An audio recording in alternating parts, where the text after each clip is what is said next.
Well, everyone, welcome back to our Galentines Day extravaganza.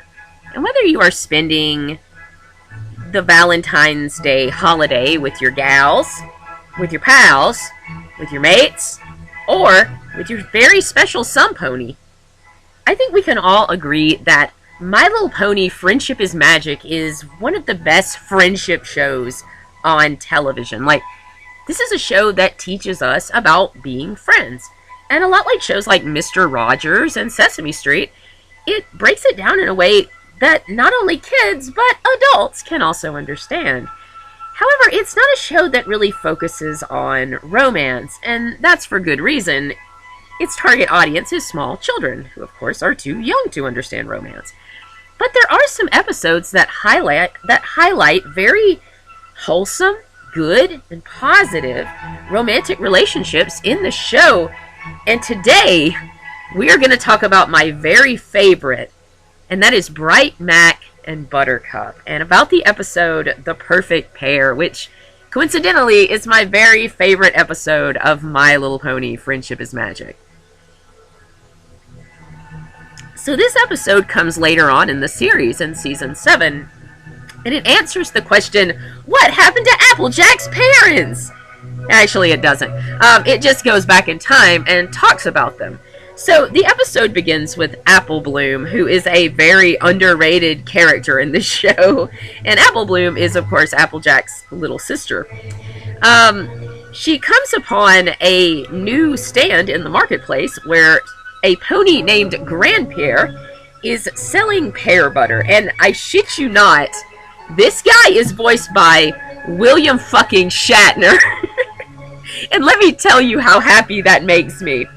So, Apple Bloom is, of course, curious, and we see an anime exposition pony who just shouts out what has happened with Grandpierre in the last decade or so, how he ran away to Vancouver. And I call him anime exposition pony because he is just like that character in an anime, and their only purpose is just to shout pertinent information whenever the main characters are nearby. That is literally the only thing they do.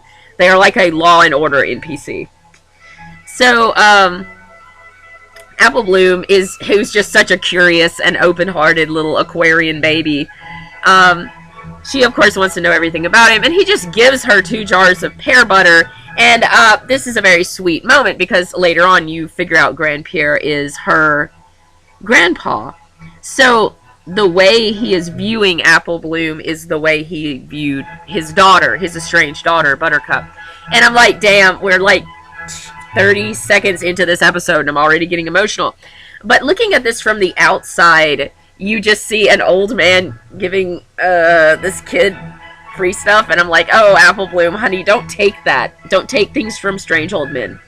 So then Apple Bloom goes home, and she says, hey, Applejack, I got this from this old creepy man in the marketplace.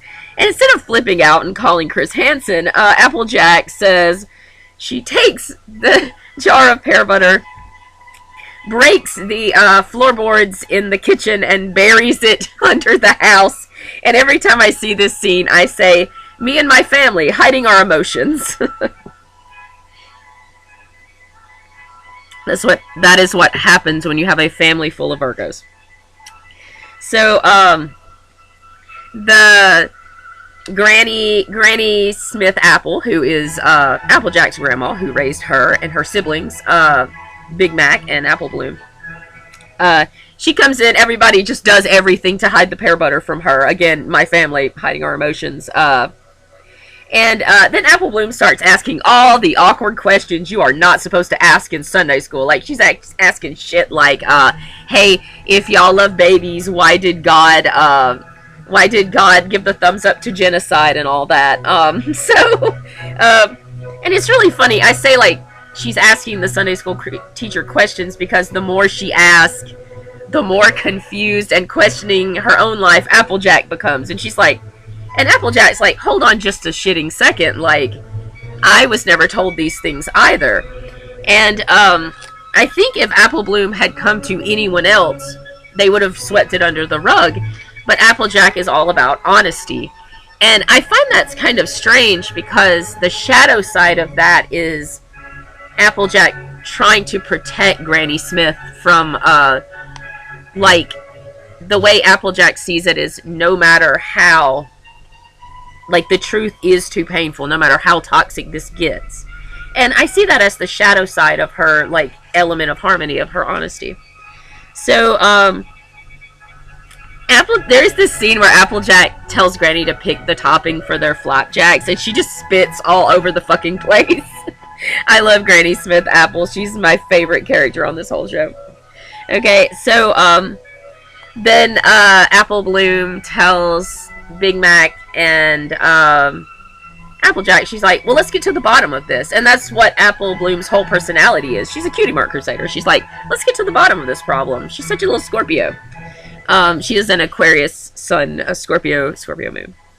So, and then she tells everyone's like, yeah, sibling trip, first thing in the morning. And, when I was watching this episode, I got so tearful at this moment because, like, the Apple siblings are so much like me and my brothers, like, growing up. And now that my younger brother has passed away, I know I'll never get to have that sibling trip again. So, yeah, death sucks. Okay, so they go and see Goldie Delicious, who's great. All the old ladies in the Apple family are just killing it. By the way, so Goldie Delicious is this crazy old mare, and she lives in this house out in the woods. Everyone has that family. So she's like Equestria's version of the crazy old Catwoman. And instead of dragging her, they kind of celebrate her for this. There's a scene where she goes to get a book, and a damn cheetah is lying on it. And I'm like, Goldie Delicious, where the hell did you get that cheetah? Like, I think Goldie Delicious, might be kin to Fluttershy somewhere along the line, because they kind of have that same animal charming. And so she starts to tell the story of the feuds between the apples and the pears, which is the reason Granny Smith flies off the fucking hook when she sees a jar of pear butter. It's the opposite of me when I see a jar of pear butter. I love that shit. So she starts telling this story, and the more I watched her tell the story and seeing the Apple siblings like being so attentive to her, it really made me think that the people who have passed on, like my younger brother, he died very unexpectedly on January 12th of this year, and I miss him every moment. But when I was giving his eulogy at his memorial, the only thing I could think of was to share these memories with him, and they were very, like, super simple memories, like the time I got stung by a bee and he went to protect me. Like, it was things like that. And the more I watched this episode, I thought that it's the same philosophy. Like, people's spirits are kept alive through our memories of them, good and bad. And that's what Goldie Delicious says. And so they go back in time. Been doing a lot of time traveling videos lately. Got another one in the works for y'all too. So I wrote down little Granny Smith is so cute. She's very much channeling like little Applejack, just that kind of cockiness. And then Grand Pierre, so they have this rivalry, and like the pears, Grand Pierre and his family want to grow pears and monopolize the fruit selling business in Equestria and run the Apple family out of business, and the Apples were like, we'll have none of that. And so this rivalry sparks. Very few times when there's like a feud or a rivalry between like tribes like Romeo and Juliet, or the Outsiders or West Side Story, you don't usually see the reason why these feuds start. And it's very refreshing. Like, Goldie Delicious breaks it down. She's like, yes, this is how this began, for a very reasonable thing, but it became unreasonable very fast. It also shows the ponies watching them like have their little fights in the marketplace, and I noticed like a Earth Pony mare with a unicorn foal, and that's something in My Little Pony that I don't think is discussed much, is how for Equestria being this like super inclusive society, the ponies don't intermarry a lot. You don't see like a unicorn with an earth pony or a Pegasus with a unicorn. And the only other couple I can think of is Big Mac and Sugar Belle. And you know what? I'll do a video about this another time, another place. But just to say, like, this is super unusual, especially for Granny Smith's generation, that this Earth Pony mare had a unicorn foal. And I want to know how they ended up together. I kind of want the movie to be about them. It seems more interesting. So, then they go back in time and they see the Apple kids' parents, Bright Mac and Buttercup, when they meet. And they are the cutest little baby ponies with the voices of 20-year-olds I've ever seen. It is so fucking obvious. Like, the voice actors don't even try to make their voices like little kids. They're just like, these babies will have the voice of 28-year-old actors. So, then the Apple siblings are just aghast, and they're like, our mother was a pear? And I'm like, yes. I'm like, Ponyville is a super small fucking town. Like, chances are she did, okay? I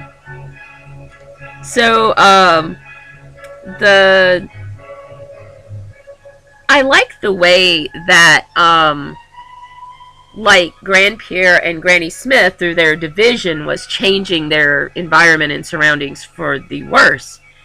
But with Bright Mac and Buttercup, they are changing the world for the better. And through their secret connection. And Goldie Delicious describes their love as the kind of love that would make you feel lighter than air.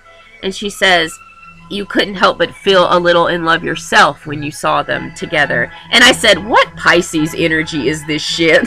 You know, we're heading into Pisces season, by the way. This is Spring by Vivaldi. What a Pisces song, like, for early spring. So they go see Sam Elliott Pony, Burnt Oak. This guy isn't voiced by Sam Elliott, but, like, with all the crazy cameos in this episode, I wish he was. Like, that would make such fucking sense. Again, like, it's this running thread throughout the episode where they're like, I wanted to talk to you about your dad. Like, that was Burnt Oak's best friend, Bright Mac. They grew up together. They were best friends. They were like brothers. They did everything together. And, but he's like, I didn't know the right time to say these things. And the reason I love this episode, one of the reasons I love it so much, both watching it before I lost my brother and watching it now that he's gone, like, the more you try to hide your true feelings from the people you love, the more toxic it becomes. Like, it starts as a good intention. You want to protect them. You don't want to cause grief. But, like, the more you do that, the more it harms the relationship. And I love how this honest to fuck show that targets little kids like, explains this better than all of the movies I've ever watched that target adults. And that always blows my mind. So Sam Elliott Pony tells about the time he and Bright Mac used to race plows, and that is just giving, like, small town energy of, like, we don't have a movie theater or a bowling alley or anything really, or a coffee shop, so let's create some dangerous entertainment to keep ourselves occupied. Like, racing plows is some honest to God Alabama small town festival shit. So they're racing plows, and Bright Mac, like, veers off and crashes into Grand Pierre's water silo. And I thought, how fucking strong is Bright Mac? Because Bright Mac is like, yeah, he's like a, I think he's modeled after a Shire pony, but he's still like a pony, like a little foal in this scene. And he just fucking wrecks this shit. Like Juggernaut from the X-Men. So then, as the Apple siblings head off, Bright Mac comes back to Burnt Oak and he says, hey, could I come back sometime and we just talk about Dad? And Burnt Oak has tears in his eyes, and he's like, yes. He's like, I'd like that very much. And I'm like, can we just give a hand to wholesome masculinity up in this bitch? Like, just, it is such masculinity. Burnt Oak is so vulnerable. He's crying in front of his best friend's son. And Bright Mac being so vulnerable. And Bright Mac is such a stoic guy, but in that moment he's so vulnerable, and he's like, I just want to hear stories about this wonderful man that I never really got to know. And what a great scene. I mean, there's a reason I love this episode so much. So they go and see Mrs. Cake, aka the artist formerly known as Chiffon Swirl. I love that scene where Apple Bloom is like, you weren't always Mrs. Cake, and it's giving like how you view your any adult when you're a child. You're like, you mean you weren't always lunchroom lady number 9? What are you talking about? You were a kid once. So I also love the way a woman character has not been relegated to a like side character role, even though she's had a child and she's a mom. Like, I love that for Mrs. Cake. Like, they're like, no, Mrs. Cake's super interesting, and she had a pass. I call this episode Mrs. Cake Fucked. Because you know she did. Also, can we just give a shout out to the previous generation of ponies' hairstyles? This is like comparing our hairstyles today to the hairstyles of like the 70s and 80s. You can't even compare this shit.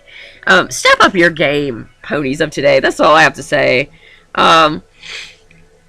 So then Chiffon Swirl talks about how Buttercup, Applejack, and the Apple Kid's mom was like her hype pony. Like, she was always just hyping her up and like saying like, you can do it, and be like helping her bake cakes. And it kind of I also love how the positive traits displayed in the parents are displayed in all of the siblings. They don't fall into the Lady and the Tramp conundrum where like the girls look exactly like the mom or the boys look exactly like dad. And I love that. That's really good. So then Chiffon Swirl tells about the time she ran upon Buttercup, and she was making out with her man, Bright Mac. And they have this beautiful little scene where Bright Mac is like teasing his beloved, and he's saying like, oh, you didn't remember the first time I said I love you, or blah blah blah, the first time I said this. And I'm like, what a cancer man, like remembering everything, keeping all the receipts. And then Pear Butter sings this beautiful song, and it's called You're in My Head Like a Catchy Tune, like a catchy song, and it's my favorite song in the whole show. And then and then Grand Pierre storms in at the end of that when everything's perfect, and he's like, we're moving to Van Hoover.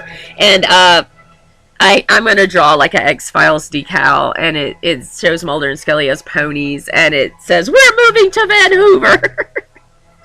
Van Hoover, where the X-Files occurred in Equestriaverse. So then, all throughout Mrs. Cake telling the Apple siblings the story, she's making a pie, and she's just throwing shit in that bowl, like eggs with their shells on, and a bag of flour and shit. And she takes the pie out of the oven at the end of the storytelling sequence, and I'm like, that pie is gonna taste like shit. So then, Bright Mac, you know, he's just such a fucking charming guy, and he asks Buttercup to marry him so she can stay in Ponyville with him. And it's just a romantic moment. He is throwing everything to the wind, and he's putting his little cowboy hat to his heart and saying like, I don't care. He says, I'm not sure of the future, I'm not even sure of the present. He's like, but I am sure of us. And I'm like, holy smokes, like guys, you can end the male loneliness epidemic by being as romantic as this guy. Like, I'm like, who says romance is dead? Holy shit. What a Pisces, man. Bright Mac is. They